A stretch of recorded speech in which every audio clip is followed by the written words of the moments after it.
My name is Nathan Cole, and today I'm sharing the moment my world burned down, how a hidden microphone in my own house revealed that my wife and my closest friend were planning to erase me from my children's lives. Stay till the end. This one twists harder than you can imagine. And hey, before we begin, hit that subscribe button and tell me where you're watching from. Your one comment helps me bring more real-life stories every week. Ryan and Chloe barely know him anyway. That's what Lydia Grant, my wife of 9 years, told Travis Hale at the Regency Plaza Hotel, Suite 1904. I heard every word through my company's surveillance feed. She wore an emerald bangle worth $14,800, a gift I never bought. Travis had paid for it using $22,500 he quietly moved from our joint account. When he said, "After the divorce, they'll see their father for who he really was," Lydia laughed. We'll make sure they do. 9 years of marriage, 10 years in military intelligence, 14 years building Cole Protective Systems into a $2.1 million a year business. And they thought they could take it all. Back in 2012, I left the Military Intelligence Division after a decade of service. I used $48,000 of savings and a battered tablet to start a one-man security firm in Fairbend. Companies paid top dollar for someone who could think like a criminal but stay on the right side of the law. That same year, I met Lydia at a fundraising gala for Lakeside Pediatric Foundation. She was 28, a property investor with ambitions bigger than her smile, and daughter of State Representative Edward Grant and District Judge Diane Grant. She'd grown up in a $2.8 million Riverview District mansion, surrounded by private schools and country club summers. Our first date at Maison 12 Bistro cost me $280, and she ordered wine without glancing at the price. That should have been a red flag, but charm hides warning signs well. 6 months later, she practically lived at my apartment. A year later, I proposed with a pear-cut sapphire ring worth $17,400. The Langston ballroom wedding was pure spectacle. 200 guests, 7 courses, open bar. $81,000 gone in one night, every cent mine. But those early years felt like winning a war I never had to fight. Lydia's condo sales were booming, my business tripled, and we bought a 4-bedroom Riverview house for $1.1 million, 2 luxury sedans in the driveway, vacations on the Sicilian coast and Mediterranean Bay, designer clothes from Belmont Boutique. Lydia loved success, especially when she could display it. She'd tell friends, "Nathan works with the biggest corporations in the city," like I was her trophy project. By 2015, Cole Protective Systems had 12 employees and multi-million contracts. Lydia said she was ready for kids.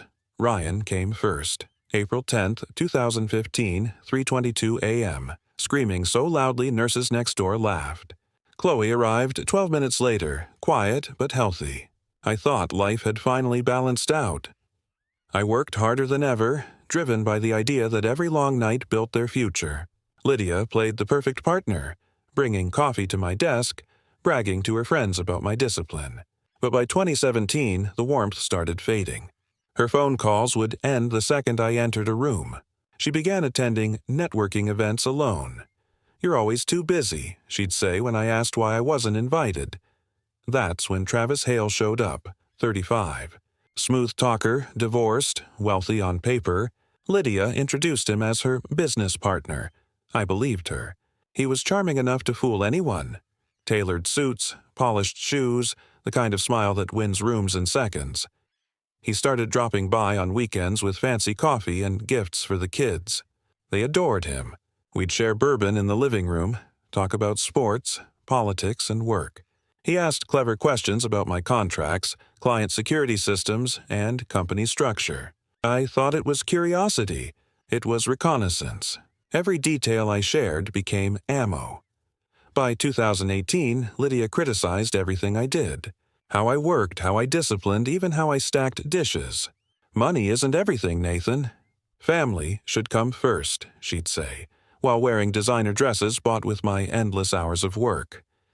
I clocked 70-hour weeks so she and the twins could live in comfort.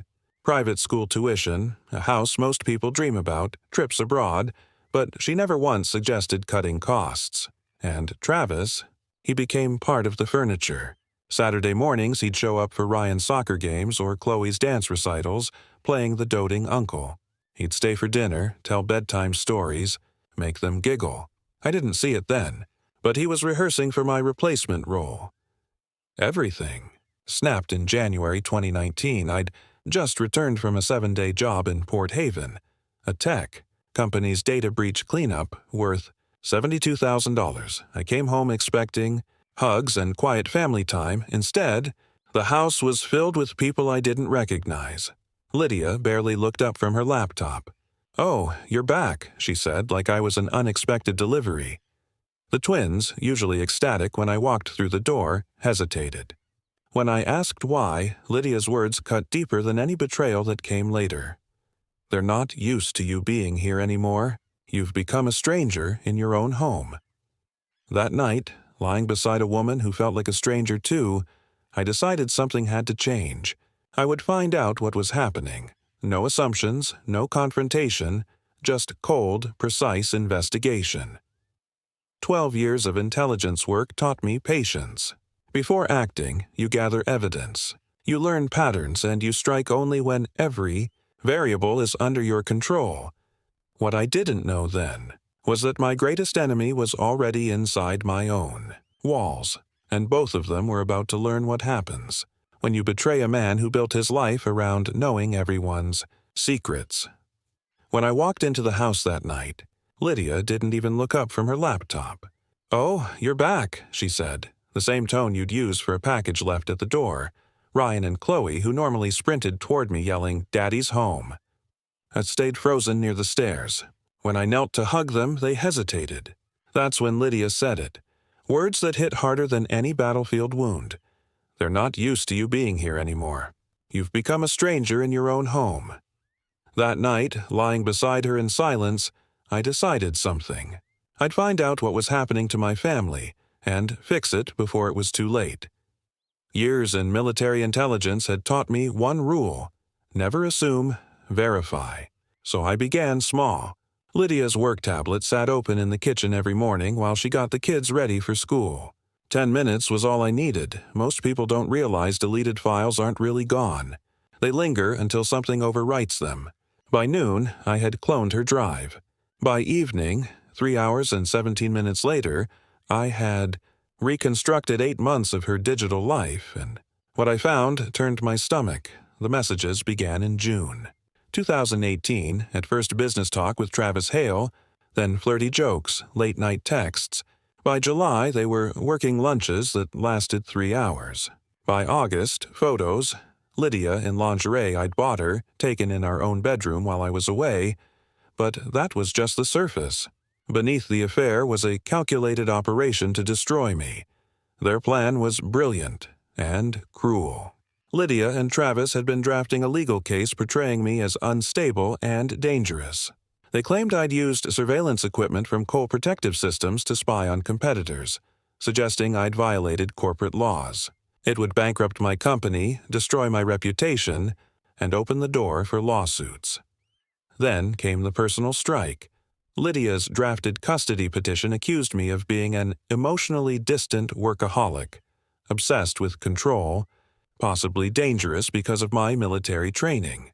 She said the kids were afraid of me. Her mother, District Judge Diane Grant, would influence the custody ruling.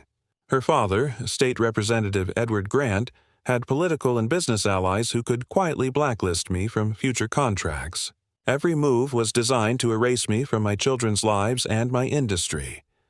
But one hidden file caught my attention, a reference to a sealed 2011 court case involving the Grant family. Something about a traffic incident handled privately. My instincts flared. If they were planning to ruin me, maybe their own history wasn't so clean. I wasn't on defense anymore. I was going on offense. The next stage required skills I'd promised myself never to use against family. But betrayal changes everything. I began a full-scale surveillance operation on my own wife and her lover.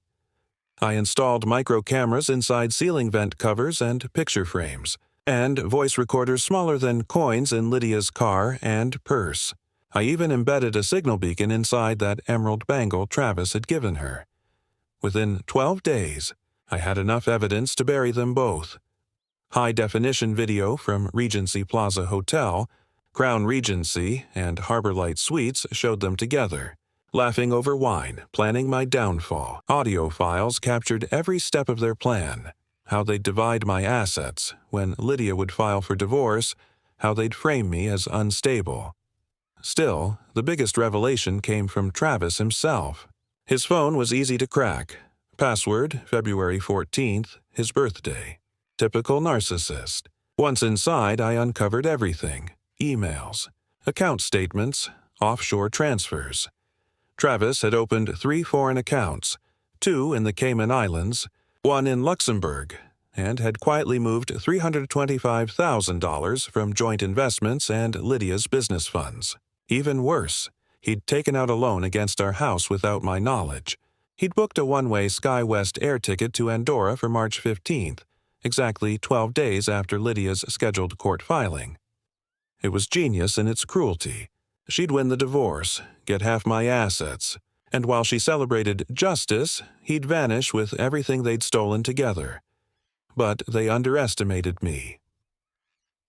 The final piece of my investigation focused on that sealed 2011 grant case.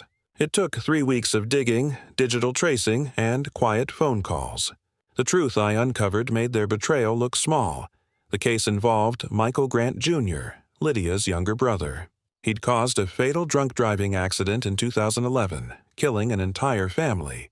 The victims were Elena Cruz, a nurse at Starlight Pediatric Center, her husband Miguel, a construction worker, and their daughters Lucia, 8, and Rosa, 5. They were driving home from Playtown Kids Center after Rosa's birthday party when Michael, driving his father's luxury sedan at 90 km/h in a 55 zone, ran a red light and crushed their car. All 4 died instantly. Michael walked away with a bruised rib. Judge Diane Grant suppressed the evidence. Witnesses were pressured. The district attorney, after $145,000. Campaign contribution from Edward Grant, reduced. The charge to reckless endangerment and sent Michael to private rehab for 6 months instead of prison. The Cruz family spent years trying to reopen the case, but the file was sealed, and every lawyer warned them the Grants were untouchable. I confirmed every detail: court records, bank transfers, witness statements. Each line painted a picture of a family who'd buried their sins under influence and money, and now they were trying to destroy me for being too devoted to work. When I finished compiling the evidence, I realized something terrifying. Lydia and Travis weren't just traitors, they were amateurs playing in a world they didn't understand. I wasn't the kind of man who screamed or broke things. I'd been trained to end wars before they began, and this time the battlefield was my home. By the time I finished compiling the evidence, I had an arsenal strong enough to obliterate the entire Grant dynasty. But I wasn't going to strike yet. No, I wanted to see how far Lydia and Travis would go when they thought I was powerless. The call came Thursday morning, early March 2019. "Mr. Cole," a smug voice began. "This is Harold Pierce, representing your wife. We believe it's in everyone's best interest to meet privately. Public court battles tend to get messy. Of course they do. That's how men like Pierce make their money, turning family ruin into billable hours." His office sat high on the 47th floor of a Lakeview tower, all dark wood and leather-bound trophies from cases that ruined other men. Pierce looked like he'd been carved from arrogance itself. Every hair sprayed in place as he gestured toward a thick tan legal folder across his polished desk. "These," he said, "are Mrs. Cole's terms." Inside, I found what could only be described as a mugging disguised as negotiation. Lydia demanded full custody of Ryan and Chloe, granting me supervised visitation 1 weekend a month. She wanted our Fairbend townhouse, both luxury sedans, and 60% of Cole Protective Systems, roughly $1.1 million worth of assets. On top of that, she wanted $7,500 a month in alimony for the next 15 years. Pierce leaned back in his chair, smiling the kind of smile only a man paid by other people's misery could afford. "Mrs. Cole has evidence, Mr. Cole. Emotional neglect, compulsive surveillance behavior, questionable stability. Even your own in-home monitoring system suggests an unhealthy obsession with control." Then came the dagger. "Magistrate Diane Grant has already reviewed some of this material and believes your wife's concerns are justified. Her early assessment will influence colleagues throughout the district." Of course it would. Lydia's mother wasn't just a judge, she was the judge. I closed the folder slowly, letting silence stretch. Then I reached into my briefcase and placed a sealed folder on his desk. "Give this to your client," I said evenly. "Tell her to read it very carefully before deciding how aggressive she wants to be." Pierce frowned. "What exactly is this?" "Her future," I said, standing. "And yours, if you're not careful." The folder contained everything. Photographs of Lydia and Travis in their hotel rooms at Regency Plaza, Crown Regency and Harborlight Suites .text transcripts where they plotted my downfall, bank statements proving theft and offshore transfers. And at the top, a neatly labeled document titled "The Cruz Family Case, Concealed Homicide, 2011. That file alone could end the Grant family's reign in one headline. 6 hours later, my phone rang. Lydia's voice trembled like glass ready to shatter. "Nathan, we need to talk, right now." "No, Lydia," I said. "Everything I have to say is in that folder." "You don't understand what you're doing," she snapped. "My family has connections all over this city. They can destroy you in ways you can't imagine." "Your family has secrets," I said. "Dark ones. Ask your mother about Elena Cruz, her husband Miguel, and their daughters Lucia and Rosa. Ask her how much your father paid to keep Michael Grant Jr. out of prison after killing them." The line went dead silent for 30 seconds. Then a whisper. "What do you want?" "Justice," I said. "You'll withdraw the divorce petition, sign over full custody of Ryan and Chloe, and return every stolen penny. Travis disappears from our lives for good. Your mother resigns before I deliver the Cruz case to the Federal Investigation Bureau and every media outlet in Fairbend. You're asking us to destroy our lives," she said softly. "You tried. Destroying mine first," I said. "The difference is, my proof is real." An hour later came the second call. "Travis." "Listen, you sick freak," he hissed. "You've been spying on us like a psychopath. I'll make sure everyone knows what you really are." "Go ahead," I said. "Just remember to mention the $325,000 you moved into those Cayman and Luxembourg accounts, and the SkyWest air ticket to Andorra. Lydia's going to love hearing about that part." Dead silence. "That's right," I said quietly. "I know everything. Every account, every lie, every photo. I even know you planned to dump Lydia the minute she took my money. You can't prove anything. I can prove it all, Travis. Receipts, transfers, flight confirmations. The only choice you have left is whether to face charges here or spend your life running from federal agents." I hung up. Before he could answer, the third call was the one I had been waiting for. When Diane Grant finally spoke, her normally commanding tone had shrunk to something brittle. "What exactly do you want, Nathan?" "I already told Lydia," I said. "Justice for the Cruz family. Consequences for your son, and for your family to vanish from my life. You're asking me to throw away my career, my reputation, everything I've built." "You threw those away when you helped your son escape justice," I replied. "All I'm asking is that you finally face what you did." "And if we don't?" "Then Elena, Miguel, Lucia, and Rosa Cruz finally get their justice. And your last name becomes the headline on every front page." I ended the call without waiting for her answer. What I hadn't predicted was how desperate Travis would become once he realized the walls were closing in. The next morning, the phone rang again, this time Lydia sobbing uncontrollably. "Nathan, he's gone! Travis is gone!" I stayed quiet, letting her unravel. "He emptied every account, all the funds for my new business, everything. He took it all and disappeared. I opened my laptop, checking the live feeds from my system. Travis's business sedan had vanished from his garage. His phone had gone dark. A few keystrokes later, my suspicions were confirmed. My contact at SkyWest Air reported that Travis Hale had booked an emergency flight to Lisbon, departing 10:50 p.m. the night before. The coward had panicked and run, abandoning Lydia with nothing but guilt and ashes. "Please, Nathan," Lydia cried. "I made a mistake. We can fix this. Go back to how things were." "No, Lydia," I said. "You made your choice when you tried to bury me. Now you live with what's left." Then I called an old friend, Mark Dawson, a financial crimes investigator from my military days, now with the Midwest Regional Office of the Federal Bureau. I handed him everything: bank transfers, offshore accounts, ticket details, digital trails. Within 6 hours, Travis's accounts were frozen by federal court order. Within 12, his name was added to the international watch list. And within 18 hours, Interpol agents arrested him at Lisbon International Airport, trying to board a connection to Luxembourg, a country without a U.S. extradition treaty. He didn't make it. As I hung up, I stared out the window of my office at the Fairbenz skyline.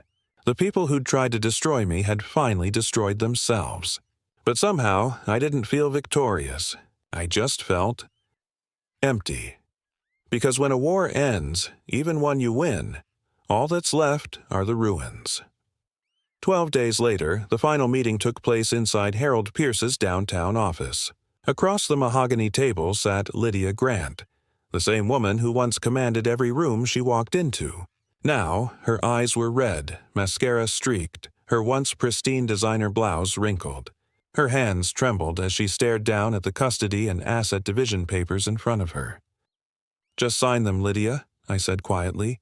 She looked at me as if begging for air. "Nathan, please, think about Ryan and Chloe. What will this do to them?" "I am thinking about them," I said. "They deserve to see that choices have consequences. You can't build a life on deceit and expect it to stand." She hesitated for a long moment, then signed. Every page, every clause. The agreement gave me full custody of the twins. She kept $48,000 in savings, her personal belongings, and a written apology acknowledging she had misunderstood her husband's loyalty and devotion to the family. The fallout was brutal and immediate. Magistrate Diane Grant announced her resignation 3 days later, citing urgent health concerns. Everyone in Fairbend knew it was really to avoid a federal probe into judicial corruption. The Federal Investigation Bureau reopened the Cruz family case with the new evidence I'd turned over. Michael Grant Jr. was arrested at his father's mansion and charged with vehicular manslaughter, obstruction of justice, and conspiracy. After 10 years of freedom, he was finally facing prison for killing 4 innocent people. State Representative Edward Grant's career collapsed overnight when the cover-up hit the news. 30 years of political power gone in 2 weeks. He announced he wouldn't seek re-election and quietly retired to avoid further investigation. Travis Hale was extradited from Portugal 2 months later. He faced charges for embezzlement, wire fraud, money laundering, and conspiracy to commit theft. When federal prosecutors offered a 7-year plea deal in exchange for cooperation, he took it, handing over every dollar he'd stolen. As for Lydia, her fall was slower but more painful. Her once thriving real estate firm collapsed after clients withdrew in fear of scandal. The luxury sedans were sold, the jewelry pawned. Her socialite friends stopped answering her calls. With $180,000 in legal debt, she ended up taking a receptionist job at Brookhaven Realty office, earning $30,000 a year, about what she used to spend on handbags every few months. Me? I got my children back. Ryan and Chloe live with me full-time now. For the first time in years, our home feels warm again. Not like a war zone. They're 9, old enough to understand that sometimes adults make mistakes, and sometimes love means walking away. Cole. Protective systems thrived. Word spread quickly about how I'd handled betrayal. Companies started seeking me out, not just for protection, but for integrity. Within a year, I had 28 employees and annual revenue of $3.9 million. But the biggest change wasn't financial. It was personal. I dismantled every hidden camera, every listening device in my house. Work nights turned into bedtime stories and Saturday pancake mornings. I coach Ryan's baseball team, the Riverview Lions, and help Chloe paint on weekends. One warm July evening, I sat in the backyard watching them chase each other through sprinklers, laughing like the world had never been broken. And I realized Lydia had been right about one thing. I had chosen work over family once, but not anymore. Now, every decision starts with one question. What's best for Ryan and Chloe? People sometimes ask if I regret how it ended. No, you can't save a marriage built on lies. Lydia and Travis thought they were clever. They saw a businessman too busy to notice. They forgot I built my life on discipline, not distraction. Their greed buried them. My patience saved what truly mattered. That's not revenge. That's justice, protecting what's worth fighting for. Ryan and Chloe laugh in the yard. My company protects good people from predators like them. Lydia answers phones in a small office outside Fairbend. Travis counts days behind bars. Sometimes the right man does win. Sometimes truth really is enough. If you found this story gripping, don't leave just yet. Hit like, drop a comment, and subscribe so you never miss another real story that reminds you what patience, justice, and truth can do. See you in the next one.